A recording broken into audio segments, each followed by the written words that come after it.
زمون شیخ شیر علی شاه صاحب نور الله مرقده الله ری په قبر په کرړو رحمتونه راوري یو پیر درس کې خبره کوله وی یو دور کې مونږه پینډۍ کې شیخ غلام الله خان صاحب سره روزه کې د قران د تفسیر دوره وکړه د هغه سیډ مونږ راته وړو کې اختر ته ورځ نیمه پاتې و بالکل رشو جی ټی روډ باندې و گاډي نه چلیدل ریلوے سټیشن باندې ور خلکو په دغه ورځ کې غنوا خلکو به ټیکټونه ریل گاډي کې اغستل او بیا ریل گاډي کې ور ناس دي زینو خلک پراسي ولاړو زکه چې د سواد باجوړ او د دیر خلک زی په زیره په خبر دا خلک په ریل گاډي کې اکثر راتلل زمونږ چې کله دوره تفسیر ختم شو منځ ځان ریل گاډي کې سټیشن کې منګه د ریل ټیکټونه راوغستلو منګه چې کله ډبې ته وروختو سیټونو باندې زینو خلک داسې ګڼ ولاړ دي ځکه اختر ته ورځ نیمه پاتې را منګه ریل گاډي ډبه کې چې دنه کم باتروم او لیټرینی منګ د هغه لیټرین دروازه کولا وکړه داغه په خله کې منګه ودرېدو دغه ریل گاډي د ډبه کې بره او بیډ لګېدلې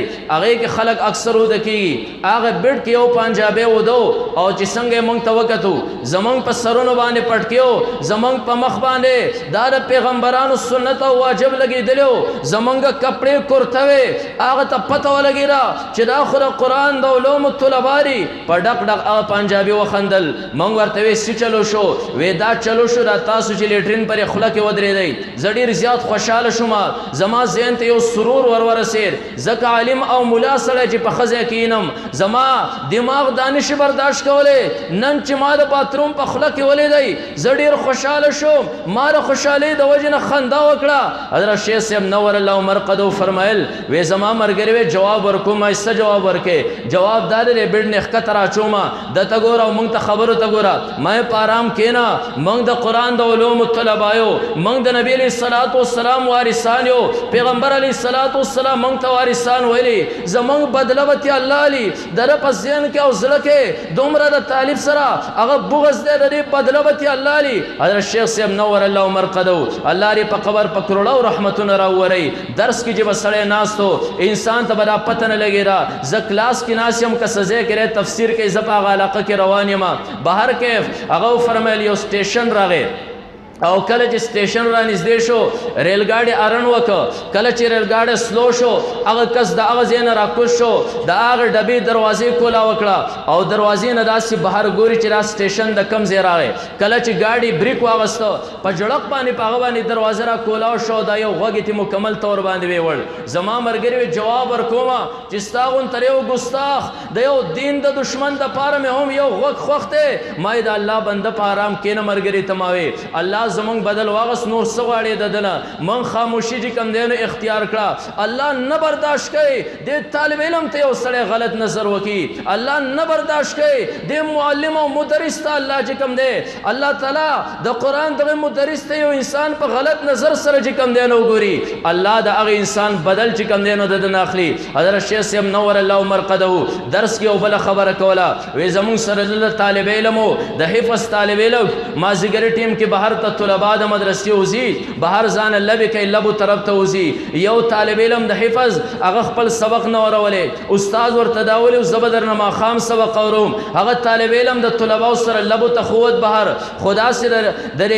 روډ په غاړه باندې ناست دی باران شوی د اوبو یوه ډنډه د هغې په غاړه ناست دی طلباو ملګرو ته وی تاسو لاړ شئ لبې وکئ زه دلته ناست یم بهر د دې ډنډې په غاړه باندې دلته زه خپل منزل پخوم وروسته به استاد ته سبق چې دی نو دا زه اورم هغه طالب علم ناست دی او دا د انسان فطرت دی چې کله په ځمکه باندې انسان ناسي یا ګیټۍ داسې ولي یا ځمکه چې کوم دی نو داسې کوي یا بل څه کوي د هغه طالب علم سره یو چوکه او لخته را د اوبو ډنډ دی هغه ډنډ ته را چوکه داسې را اچوي او د هغې نه د اوبو دارې کېږي مخامخ یو سړی روان دی ورپسې زنانه روانه ده ښځی ده دیو یوې خادۍ طرف ته روان دي کپړې پاکې اغوستې دي کله چې د طالب علم خواله رالل طالب علم ښکته کتل لختې راسې والا خپل سپاره او منزل چې نو دا اړی داری د لختې سره وکړې زنانه په کپړو باندې داری له پاسه ولګېرې هغه زنانه طالب علم ته بد ردوې خاوند چې کله وکتل چې دا خو دغه طالب علم ته چې کوم دی زما رې ښځې بد ردوې څه وجه کېدی شي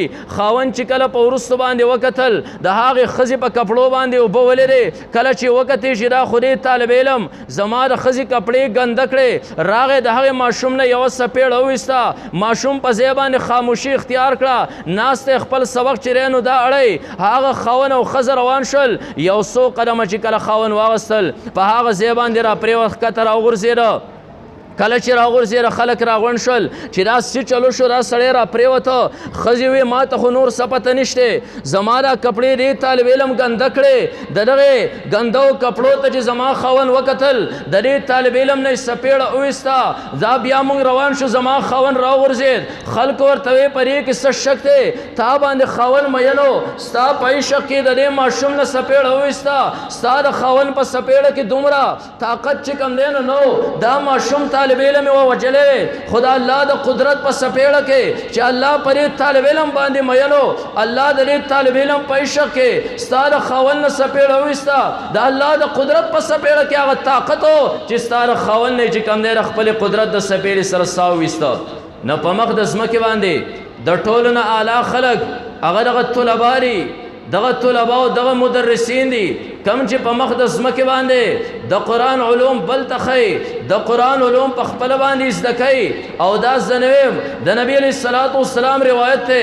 خیرکم من تعلم القرآن وعلمه په تاسو کې بهترین هغه کس دی قرآن په خپله باندې زده کړي قرآن چې کوم دی نو بل طرف ته ور وښیي نو ما قرآن وفادار کتاب دی قرآن غیرتي کتاب دی قرآن خلکو له عزت ورکوي کم یو انسان په څه طریقې سره د قرآن سره خپل تعلق راوسته تاسو به کتابونو کې کتلی خلافت عثمانیه دا یو مشهور خلافت په دنیا باندې اسلامی خلافت چې نو دا تیر شوی دی د هغې پس منظر که تاسو واورېده 100 کاله پورې خلافت عثماني په مخ د ځمکې باندې چلېدلی دی الله وجود ورکړی دی د هغې وجه چې کوم دی او ذریعه هم د قرآن سره محبت عثمان نومې د ترک یو کس دی یو نوجوان دی هغه عثمان مهمان نواز دی اکثر د یو انسان فطرت کې الله تعالی میلمستوب دا یې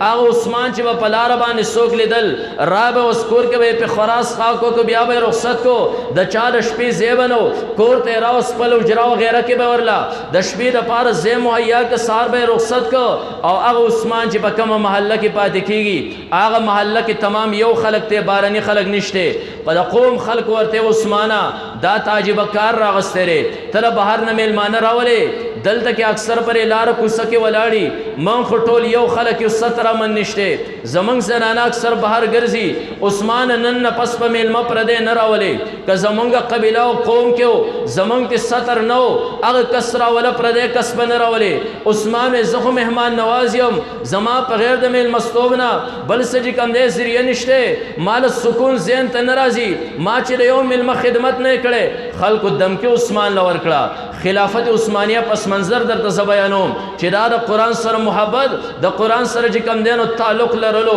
قرآن وفادار او غیرتي کتاب دی عثمان یو ورځ میلمه راوست خلکو یې دا به اخرنی چانس تا ته دې نه اخوا که میلمه راغی موږ به میلمه هم وهو تا به هم وهو عثمان یو ورځ میلمه راوست ترکو د علاقې باشندرې کله چې میلمه راوست د قوم خلکو اعلانونه وکړل راغی میلمه بې عزتي هم وکړه عثمان هم د علاقې نه بهر وویسته عثمان سوچ کوي چې زه چېرته لاړ شم خلکو خو د علاقې نه وویستم یو ځای کې یو استاد دی شیخ دی لاړ د خپل شیخ خواله کله چې دی ورغی دروازې وټکوله خپل شیخ ورته عثمانه څه شي راوستې یاره جي مهمان نواز ومه زما خو تاسو ته پته ده په دغه میلمستوب باندې خلکو سره خپلې علاقې نه بهر کړم عثمانه ایس د غم خبره نه ده ته یې د علاقې نه بهر کړې زما شاګرد دی په مرتبه د بچي باندې زما دا اجرا او بیټک ته دی کې اوسېږه خوراک خاک زما کور کې کوه ته خو د الله تعالی د عبادت پابند دی عبادت چې کوم دی نو کوه موږ دپاره د رب نه هم دعا غواړه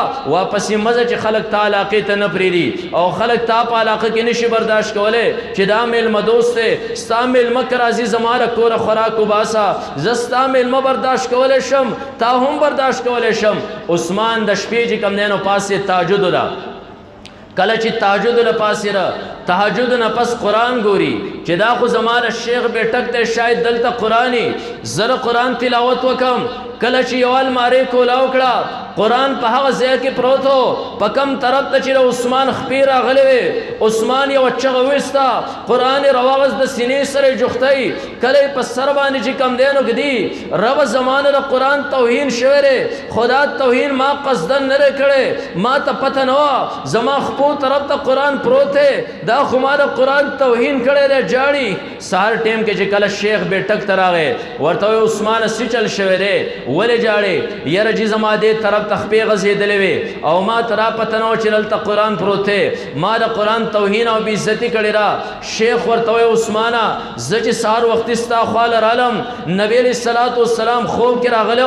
ما ته وې ورشه عثمان ته ووایه چې تا د قرآن ادب خیال کړی دی تا د قرآن عزت کړی دی تا دغې طرف ته خپې غځولې وې تا قصدن نه وې غځولې خو تا ډېر زیات وجړل عثمان ته ووایه ستا د بیټک نه ځي په مخه باندې یو غیر معین منزل طرف ته ځي الله به د دغې قرآن د عزت او ادب په وجه باندې د دې د عشق په وجه باندې دله مرتبه اعلی ورکوي یو طرف ته چې کوم دی نو د عثمان د کورس غلولی شي بل طرف ته ورته شیخ وایي زما له ځای نه وځه د نبي علیه الصلاة والسلام حکم دی عثمان وایي سهار روان شوم مخکې نه هلس نوجوانان رالل نوجوانانو چهرې ته ما وکتل نوراني مخونه دي موږ ته وایي چې موږ دا فیصله کړې چې موږ به روان یو خلکو له به د الله د دین دعوت ورکو خو په موږ کې امیر او اوچت کس نشته موږ را بیګا فیصله کړې وه موږ له چې څوک مخې له راغی موږ به هغه ته امارت چې کوم دی درخواست کو که هغه زموږ مشر جوړېږي عثمان ما وایي زه هم را شړلی یم له کور نه زما هم چې کوم دی نو زړه کې دا یو قسمه ولوله او جذبه ده زه د رب د دین پرچار وکم راځې په ما پسې روان دي نوراني چهرې د یوې یوې بستۍ طرف ته ورځي خلک تپوس کې میلمنو چرته ځئ زمونږ خو منزل نه دی معلوم موږ روان یو د الله د دین پرچار کو موږ هم در سره ملګري کیو لس شل کسره یو یو کلي نه ملګري کېږي خبره چې کوم دی نو زرونو طرف ته ورورسېده کله چې زرونو تر عثمان تعداد ورورسېد هغه عثمان چې د قرآن عزت یې کړی نبي علیه الصلاة والسلام استاد او شیخ ته ویلو د دې قرآن د عزت په وجه باندې به عثمان له الله تعالی اعلی مقام ورکوي کله چې زرونو ته تعداد ورسېده خلک مخې له ورالل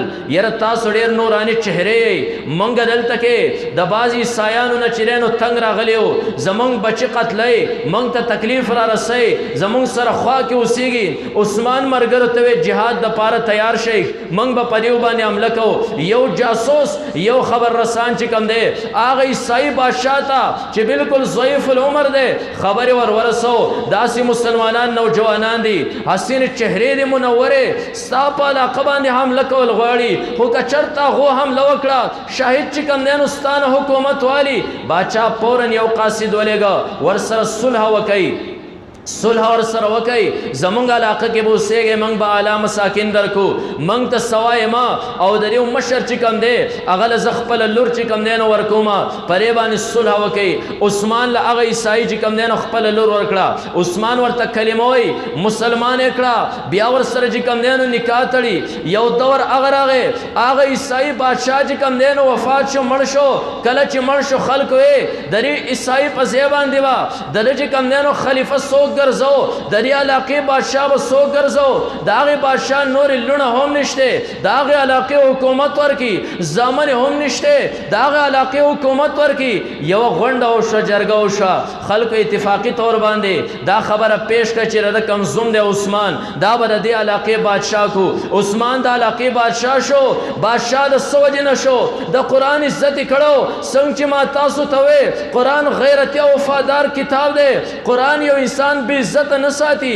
چا په څه طریقې سره د دغې قرآن سره خپل چې کوم دی نو نسبت راوستو قرآن عزتونو طرف ته راکاږي عثمان چې کله په تخت باندې کېناسته سوچ ویې ول چې روا دا دومره درجه کماله راکړې دا قرآن راکړې ده نن زما په دې علاقه باندې چې کوم دی نو قبضه ده په دې علاقه زه حکمران یم کم قرآن چې ما له عزت راکړې هم په هغه قرآن باندې به دې علاقې له چې کوم دی نو عزت ورکوم د قرآن احکامات په دلته کې چې کوم دی نو نافظ کوم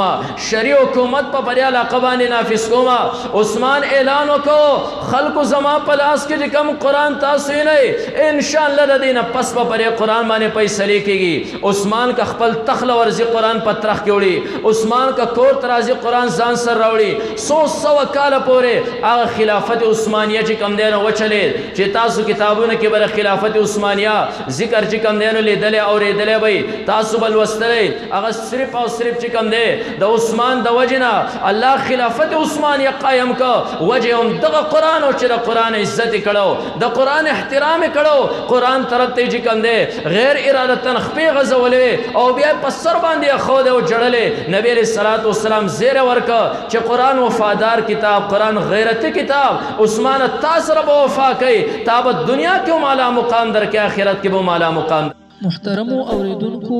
زموږ د چینل سبسکرایب کړئ او د غنټۍ د نشانو سره هم دباو کړئ چې زموږ د نوي بیانونو اطلاع تاسو ته درکړي.